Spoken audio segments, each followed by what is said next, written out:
가공 세금 계산서 말이 참 어렵죠. 내가 가짜로 세금 계산서를 외부에서 돈 주고 사오는 거예요. 정말 혹합니다. 이 금액이 1, 2천이 아니라 많게는 1억, 2억까지 되니까요. 근데 거의 고구마 줄기 뽑듯이요. 거의 우후죽순 뽑히게 되는 거죠.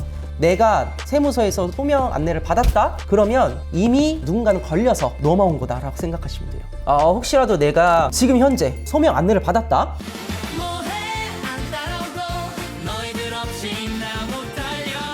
네, 안녕하세요. 달세TV 이상덕 세무사입니다. 오늘 이야기할 주제는요, 부가가치세 신고입니다. 아주 익숙한 부분이라서요. 무슨 부가세 신고 이야기하느냐 이러실 텐데 전혀 그렇지 않습니다. 새해부터 바뀌는 부가세 내용은 무엇인지, 그리고 자주 하는 부가세 신고이지만 항상 조금씩 헷갈리는 내용, 그리고 조금씩 실수가 나오는 부분들을 오늘 이 시간에 제대로 짚어서 설명드리려고 합니다. 예, 바뀐 게 이번에 3가지가 있습니다. 첫 번째로는요, 현금 매출 명세서 제출 대상 확대입니다. 대상은 유튜버, 크리에이터, BJ 등 미디어 콘텐츠 창작업에 해당되는 거고요. 예를 들어서 계좌로 입금 받을 때 그 상대방의 주민번호 그리고 금액 등을 상세하게 기재하는 양식을 작성해야 된다는 것입니다. 네, 실제로요, 순수하게 우리가 계좌로 입금되는 부분은 주민번호 그리고 금액 등 상세하게 적어야 합니다. 이게 매우 번거로운 일인데요. 따라서 이런 현금 매출이 많으신 크리에이터 분들은 별도로 이 달세아에게 연락해 주시면요, 조금 더 꼼꼼하고 걱정 없이 처리해 드리겠습니다. 자, 그리고요, 가짜 세금 계산서 가산세가 인상됐습니다. 종전에는 공급가액의 3%였는데요. 이 4%로 좀 더 상향되었고요. 그리고 사업장 소재지에서의 실질적 사업 운영 현황을 입증하는 증빙 요구가 강화됐습니다. 말이 어렵죠? 자, 이게 뭐냐면요, 예를 들어서 감면 받으려고 주소만 지방으로 막 살짝 옮겨놓고 회사만 만드는 경우가 있어요. 자, 이제 그거 안 통합니다. 걸리면 세무서에서 직권 폐업을 할 수 있고요. 2026년부터는 진짜 사업하는 증거가 없으면 감면이나 환급 자체가 막힌다고 보시면 되겠습니다. 첫 번째는요, 매출 누락입니다. 그리고 두 번째, 비행기표, 그리고 승용차 유류비, 주말 사용, 그리고 집 근처에서 사용한 비용들 다 이거 공제 받으시려고 하죠? 절대 안 됩니다. 자, 세 번째, 신용카드 매출 전표 등 발행세액 공제 꼭 챙겨주세요. 이 매출을요, 카드나 현금 영수증으로 받잖아요? 그러면 이 1.3%의 세액 공제가 가능해집니다. 그래서 우리 매출이 신용카드 매출이라든가 현금 영수증 매출을 많이 하시는 사업장들 1.3% 세액공제 가능하고요. 1년에 최대 1,000만 원까지 한도가 있으니까요. 대신 법인 사업자라든지 매출이 10억 초과하는 개인 사업자는 제외입니다. 여기서 중요한 포인트가 하나 있어요. 환급은 안 됩니다. 그래서 내 세금에서 빼주는 개념이다 라고 생각하시면 됩니다. 자, 네 번째, 우리 운수업 하시는 분들 화물차 매입할 때 세금계산서 발급 받으셨죠? 그리고 처분할 때도 세금계산서 꼭 발행하셔야 합니다. 자, 다섯 번째, 폐업 사업장도 부가가치세 신고 대상입니다. 네, 우선 첫 번째로 직원 월급도 부가세 공제가 되나요? 라는 질문을 많이 하십니다. 자, 안 됩니다. 월급 줄 때 부가세 별도라고 쓰시나요? 안 쓰시죠? 급여, 상여, 인건비에는 부가세 자체가 없습니다. 그래서 공제할 것도 없고요. 자, 두 번째는요, 법인 사업자인데 개인카드 써도 되나요? 라는 질문이 있습니다. 자, 가능은 한데요, 추천하진 않습니다. 자, 실제로 개인카드가 법인보다 한도가 많거나 혜택이 많은 경우가 종종 있습니다. 다만 이게 사업과 관련되면 일부는 가능한데요, 이 근거도 역시 준비가 되어야 합니다. 자, 사적으로 섞었으면은 나중에 구분이 매우 힘들기 때문입니다. 그래서 법인카드 사용을 강력하게 추천드립니다. 자, 세 번째는요, 와인, 위스키 산 거 부가세 공제되나요? 라고 여쭤보시는 거예요. 비즈니스에 사용되니 공제 가능하지 않냐? 거의 대부분 공제가 안 됩니다. 접대나 선물 성격은 불공제예요. 그리고 고가의 술을 대량 구매했습니다. 자, 이거를 세금계산서 발급 받으셔도 불공제입니다. 판매하려고 산 거다. 자, 이거 공제해달라라고 하시는데 아직 대한민국은요, 주류 판매업 신고가 있어야 되고 허가를 받아야 됩니다. 자, 이거 없이는요, 공제 못 받습니다. 자, 네 번째는요, 간이과세자에서 일반으로 바꿨는데 다시 간이과세자로 돌아갈 수 있나요? 라는 질문이에요. 네, 가능합니다. 근데 조건이 있습니다. 첫 번째는요, 간이과세 포기 후 우리 3년이 경과되어야 합니다. 그리고 두 번째는요, 간이과세 적용 신고서를 제출하셔야 됩니다. 자동 전환이 아니기 때문에 신청을 꼭 하시기 바랍니다. 자, 마지막으로 간이과세자도 부가세 환급을 받을 수 있나? 라고 질문을 하시는데요. 간이과세자는 환급이 없습니다. 이거 아셔야 돼요. 내가 매입을 무조건 많이 한다고 해서 부가세에 유리한 건 아닙니다.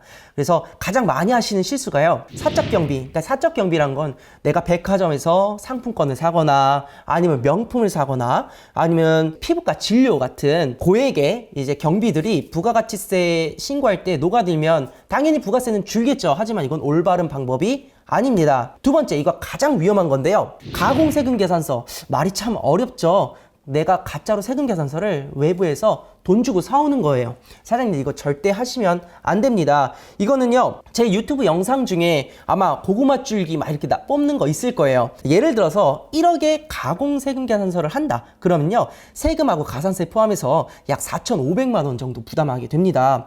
매입세액이 연간 5억 이상이잖아요. 자, 이거 검찰 조사 받습니다. 이거 절대 하시면 안 되는 거니까. 왜 하는 거라고 생각하세요? 왜 이런 걸 하시냐? 부가세 신고 때 매입 세금 계산서를 1% 또는 5% 금액으로 저렴하게 주고 삽니다. 그럼요, 이 금액을 부가세에서는 10%다 공제받을 수가 있어요. 그러니까 나는 1%, 5% 수수료만 주고 나머지 세금을 줄이기 위해서 이 세금 계산서를 산다는 개념인데 정말 혹합니다. 이 금액이 1, 2천이 아니라 많게는 1억, 2억까지 되니까요. 근데 나중에는 반드시 독이 되니까 정말 주의하시기 바랍니다. 세무당국에서는 대충 알 수도 있겠네요. 네, 물론 알 수 있습니다. 이게 어떻게 되는 거냐면 거의 고구마 줄기 뽑듯이요, 하나가 걸려요. 이 발행해 주는 곳이 한 곳만 발행해 주는 게 아니라 여러 군데 팝니다.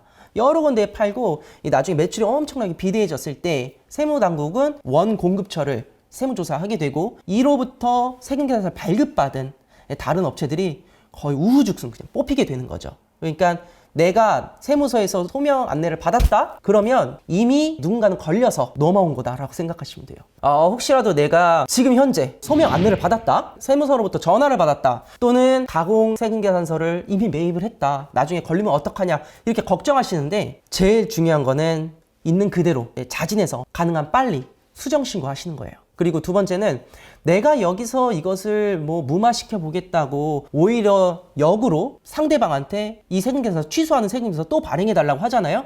그것도 가산세입니다. 애초부터 거짓말인데 또 거짓말로 이걸 덮으려고 하니까요, 오히려 더 독이 될 수 있으니까 그냥 가공 세금 계산서를 내가 매입했다 이러면 자진해서 수정신고 하시는 게 훨씬 더 좋은 방법입니다. 우선은 잘 줄이는 사람의 특징은요, 관심을 갖는 거예요. 관심이란 적격 증빙 수치라든지 이런 우리가 부가세 신고 전부에 대해서 관심을 갖고 준비를 하는 그런 케이스입니다. 사업용 계좌를 따로 사용하시거나 그리고 종이 세금 계산서 같은 잃어버리기 쉬운 것들도요, 미리 사진 찍어 놓아서 세무사 사무실에 이렇게 전달해 주시는 케이스가 가장 꼼꼼하게 관리를 한다고 보는 거고요. 이제 못 줄이는 사람들의 특징은 우선 첫 번째로 10% 내가 덜 내기 위해서요, 현금 결제를 합니다. 자, 우리가 현금 결제를 하면 당연히 증빙이 없겠죠. 그래서 10% 아끼려다 90% 손해봅니다. 그리고 개인 지출하고 사업 지출 막 섞어서 사용을 하세요. 그러면 이게 나중에는 세무서에서부터 이 소명에 따른 가산세 부담도 오히려 커지게 되니까 전 손해라고 봅니다. 그리고 증빙 분실, 이게 무슨 말이냐면 종이 세금 계산서 받았는데 자주 잃어버리세요.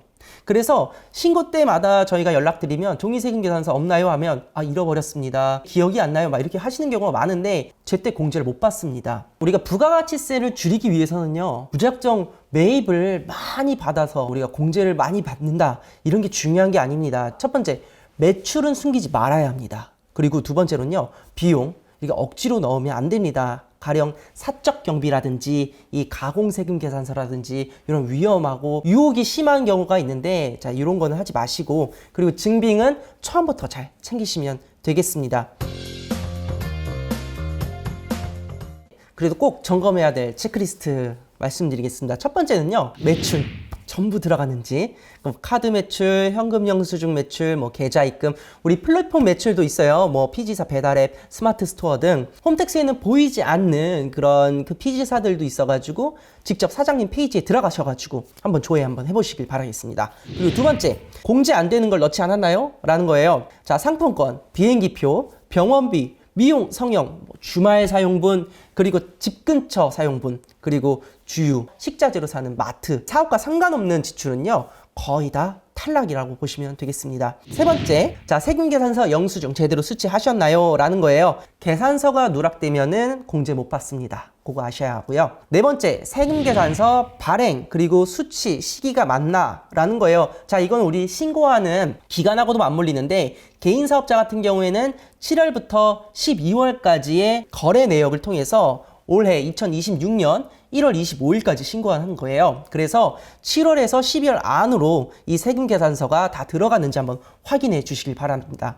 그리고 다섯 번째, 신용카드 그리고 현금 영수증 발행세액 공제. 개인 사업자 대부분은요, 가능합니다. 매출의 1.3%까지 최대 1,000만 원까지 공제가 가능하고요. 단 법인이나 연매출 10억 원 초과하는 개인은 제외됩니다. 자, 여섯 번째, 개인 사업자 예정 고지세 꼭 차감하시길 바랍니다. 자, 혼자 신고하시는 대표님들 같은 경우는요, 고지서를 받으셨을 거예요. 그 고지서 받고 세금을 내셨습니다. 그리고 확정 신고할 때 그 낸 세금을 안 빼주세요.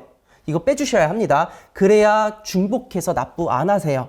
그리고 마지막으로 직접 신고하시는 사장님들, 전자신고세액공제 1만 원, 적은 금액이라도 꼭 챙겨주시길 바라겠습니다. 자, 오늘 어떻게 보셨나요? 이제 부가가치세는요, 대충 통하지 않습니다. 자, 오늘의 정리 간단하게 갈게요. 자, 1월은 개인, 법인 모두 부가세 신고하는 달입니다. 간이가세도 방심 금지입니다. 1년에 한 번이라 신고 더 많이 놓쳐요. 세 번째, 매출 누락. 가짜 세금 계산서는 이제 높은 확률로 적발될 수 있습니다. 그리고 공제 안 되는 지출이요, 처음부터 빼는 게 안정적입니다.